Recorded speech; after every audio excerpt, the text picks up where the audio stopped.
आज बड़ा 20 मार्च का दिन, लेकिन उसके साथ साथ पॉलिटिकल हैपनिंग जो है इस वक्त हर बदलते लम्हे के साथ सिचुएशन बदल रही है। वजीर आजम पाकिस्तान ने सीनियर सहाफ़ियों से मुलाकात की है, बड़ी इंपॉर्टेंट गुफ्तगू की उन्होंने। उसमें वजीर आजम ने कहा कि वो इस वक्त देख रहे हैं कि जो चोरों के दबाव में आकर इस्तीफा मांग रहे हैं उनको इस्तीफा नहीं देंगे। तुर्क का पत्ता वजीर आजम साहब के पास ही है। ऑपोजिशन को मालूम ही नहीं है कि अदम एतमाद के वक्त कितने लोग हैं जो बाकी रह जाएंगे। वो कह रहे हैं कि न्यूट्रल की जो तशरीह की गई है वो गलत की गई है। उन्होंने ये बात फौज से मुतालिक नहीं की थी।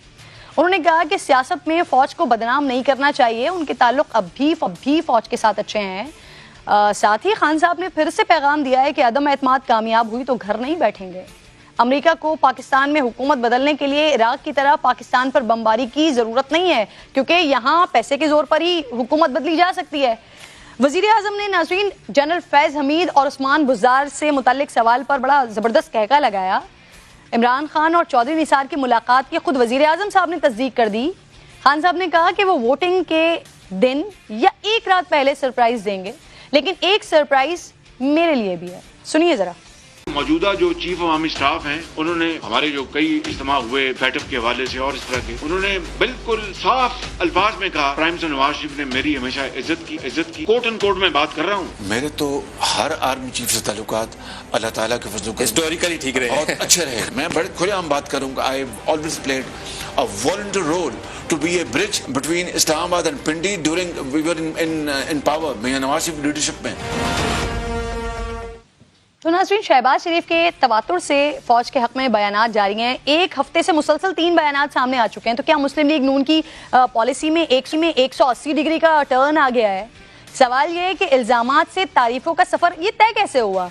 शहबाज शरीफ क्यों ये साबित करने पर तुले हुए हैं कि इमरान खान फौज के खिलाफ हैं और वो फौज के हामी हैं? एक तरफ शहबाज शरीफ साहब के बयानात हैं, दूसरी तरफ पंजाब असेंबली में मुस्लिम लीग नून ने फौज की हिमायत में करारदाद जमा करवा दी है, जिसमें कहा गया है कि हुक्मरान जमात इदारों के सरबराहान की किरदार कुशी की मुहिम चला रही है, जिसकी मजम्मत की जाती है। लेकिन मेरा सवाल है कि क्या नून लीग अक्टूबर 2020 गुजरावाला का जलसा भूल गई है? क्या मियां साहब अपने इल्जामात वापस लेने को तैयार हैं? वैसे इसी जलसे में मरियम ने एक बात कही थी, वो मौजूदा सियासी हालात में इंतहाई इंपॉर्टेंट है। सुनिए जरा। आज तुम कहते हो ना कि सारे इदारों के साथ हम एक सफे पे हैं, तो इमरान खान याद रखो सफा पलटते हुए देर नहीं लगती। मेहमान मुझे ज्वाइन करेंगे, लेकिन अमजद शुएब साहब आप मौजूद हैं, आपकी मौजूदगी का फायदा उठाते हुए सर ये लीगी पॉलिसी में अचानक शिफ्ट कैसे आ गया सर? 5 दिन में 3 बयानात और अब करारदाद भी आ गई सामने। ये पॉलिसी जो है ये बदलती है और इसमें झूठ की आमेजिश होती है। आप जरा गौर कीजिए। एक तरफ उन्होंने कहा कि बाजवा साहब ने मुझे कहा कि मुझे कभी भी नवाज शरीफ ने कभी कुछ नहीं कहा और वो मेरे साथ बड़े इज्जत करते हैं मेरी। ये मसला किसी एक इंडिविजुअल की जात का नहीं, मसला ये इख्तिलाफात पॉलिसी पे होते हैं। उनको किसी भी चीफ ऑफ आर्मी स्टाफ को ये शिकायत नहीं रही कि नवाज शरीफ साहब ने उनको कोई गाली गलौज की थी या उनके साथ को बुरा सलूक किया था। जो मसला होता है वो पॉलिसीज पे आता है। अब दूसरी बात ये कि उन्होंने कहा कि मैंने हमेशा रावलपिंडी और इस्लामाबाद के दरमियान ब्रिज का रोल अदा किया। उनसे पूछना चाहिए था कि अगर इख्तलाफात नहीं थे, अगर कुछ नहीं था तो ब्रिज किस बात का था? फिर ब्रिज की जरूरत क्या थी वहां पे? फिर तो ब्रिज चाहिए ही नहीं था। ब्रिज का मतलब यही है कि मसाइल थे, और मसाइल क्यों होते रहे कि मियां नवाज शरीफ हमेशा साजिश करते रहे फौज पाकिस्तान के खिलाफ और मुख्तलिफ वक्तों पे अभी आप बाकी चीजें छोड़ दीजिए। क्या उनको ये बयान देना चाहिए था कि हमें बॉम्बे में ये लोग भेजने चाहिए थे जिन्होंने जाके 162 लोग मार दिए, जो कि इंटरनेशनल कोर्ट ऑफ जस्टिस में कोर्ट हुआ? तो ये हमारे अवाम की याददाश्त है थोड़ी, जल्दी भूल उनको याद कराइए। ये चीज तो बड़ी वाज़ेह है कि ये बयान दिया था इन्होंने जो इंटरनेशनल कोर्ट ऑफ जस्टिस में हमारे खिलाफ कोर्ट किया गया। जी अच्छा शुएब साहब, तो कल मौजूदा हालात पर शहबाज शरीफ साहब को एक शेर सुनाने को कहा गया और उन्होंने क्या शेर सुनाया, पहले जरा ये शेर सुने फिर मुझे बताइएगा क्या कहना चाह रहे हैं वो। शुएब साहब क्या कहना चाह रहे हैं इस शेर में, ये वाले शायर? देखिए बात यह है कि ये शायरी करके तो आप लोगों को उलझा नहीं सकते। हकायक बिल्कुल मुख्तलिफ हैं। मुख्तलिफ ये हैं कि आपके अकाउंट्स पकड़े गए, आप आज दिन तक उनका हिसाब नहीं दे सके। सिस्टम कॉम्प्रोमाइज है, आपको सजा नहीं दिलवाई जा सकी, लिहाजा आप शेर सुना सकते हैं। अगर सिस्टम यहां पे हमारा प्रोएक्टिव होता, जो कि करप्ट के खिलाफ काम करने के लिए तैयार होता, आज करप्ट को हमायत करता है सिस्टम करप्ट को फैसिलिटेट करता है।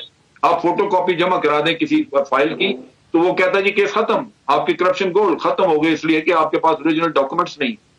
वो ये नहीं कहता जज कि आपको मैं 1 महीना देता हूं ओरिजिनल डॉक्यूमेंट्स ढूंढ के लेके आए वरना आपके खिलाफ एक्शन होगा।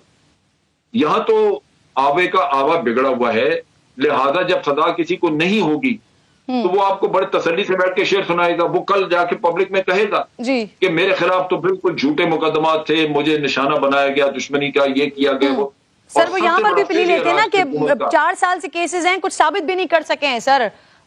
सर काबिल मुसावी जैसे लोग माफिया मांग रहे हैं सर। अब तो साबित करना मसला नहीं था सिस्टम का, जो क्योंकि वो करप्ट आदमी को सपोर्ट करता है। आज करप्ट माफिया आपकी रियासत से में पैसा है, वो अदारा खरीद सकता। अच्छा सर ये बताइए, नून लीग ने अपनी लॉन्ग मार्च की तारीख में तब्दीली कर दी है, क्या वजह हो सकती है सर? मामला अदालत में है, वो कुछ सालिसी की बातें भी हो रही थी। देखिए जी, इन्होंने भी पीटीआई ने भी अपना वेन्यू तब्दील किया है और उसकी गालिबन वजह यही है कि सुप्रीम दिया है, एडवाइस किया है कि आप क्लैश से बचें, तारीखें बदलें, आप वेन्यू बदल लें जहां पे आपने करना है ताकि क्लैश ना हो। तो याद है कि उस नुक्ता निगाह से इन्होंने की है। सर अदालत से बाहर निकलकर मामला अगर देखें, हुकूमत और ऑपोजिशन के दरमियान सालिसी की कोशिश हो रही है सर, कोई किरदार अदा कर सकता है, कर रहा है सर? आपके इल्म में है ऐसा कुछ?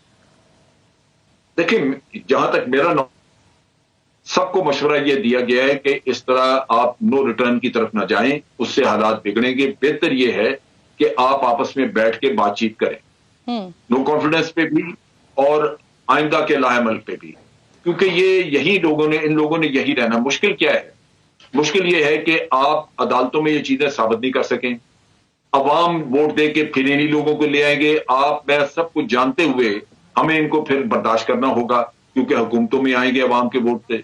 हमें पता है किसने करप्शन की है, किसकी जायदादें बाहर है, किसने जाली कागजात पेश किए, जो कुछ भी होता रहा हमें पता है। लेकिन ये बताइए, फिर आज खान साहब ने कहा ना चोरों के साथ, लुटेरों के साथ किसी सूरत नहीं बैठेंगे, तो ये इसी कोशिश का नतीजा है सर? देखिए, उनको ये चीजें ये तो वो बहुत दफा कह चुके हैं, लेकिन मैं इससे इत्तेफाक नहीं करता। ये उनका स्टांस इंतहाई गलत है, और ये गलत इसलिए है कि 4 साल गुजर गए, वो भी पार्लियामेंट में मौजूद रहे, ये भी पीटीआई भी मौजूद रही, और पार्लियामेंट नॉन फंक्शनल रही, काम नहीं कर सकी, सिर्फ इसी वजह। सही। अगर वो अपोजिशन चोर है, कुछ भी है, तो ये अवाम ने उनको इलेक्ट करके वहां भेज दिया, वो सिस्टम का हिस्सा बन गए। अब है चोर तो होते रहे, लेकिन सिस्टम को चलाने के लिए तो वो मौजूद है ना, अब वहां पे आप उनसे जान कैसे छुड़ा सकते हैं? सही। बहुत बहुत शुक्रिया सर, प्रोग्राम में आप साथ मौजूद थे।